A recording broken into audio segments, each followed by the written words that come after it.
প্রতি বছরের মতো এবছরও বাবাইয়ের জন্মদিনটায় ওর পরীক্ষা পড়ে গেছে, নাহলে কোনো না কোনো সমস্যা এসে দাঁড়ায়।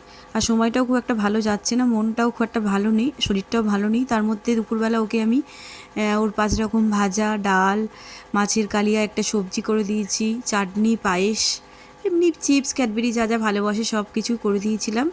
প্রদীপ টদীপ জেলে আশীর্বাদ করে ধান দুব্য দিয়ে তারপরে ওর বাবা অফিস থেকে ফেরার সময় ওর জন্য একটু কেক আর প্যাটিস, চিকেন প্যাটিস ট্যাটিস নিয়ে এসছে। ওর বাবাকে বলে দিয়েছে আমি কেক টেক কাটবো না, কেক টেক আনবে না, আমি একদম পছন্দ করি না ওসব। তো যাই হোক, ওর মামা আবার কি, ছোটো মামা কি করেছে, ছোটো মামা অফিস থেকে ফিরে বাড়িতে এসে অনলাইনে জোম্যাটোতেই যত সম্ভব অর্ডার দিয়ে ওর জন্যে কেক অর্ডার করেছে। আর মিয়ামোড় থেকে আরও কিছু একটু খাবার ছিল, সেসবগুলো অনলাইনে মারফত পাঠিয়ে দিয়েছে। আর বলেছে অবশ্যই কিন্তু তুই কেকটা কাটবি।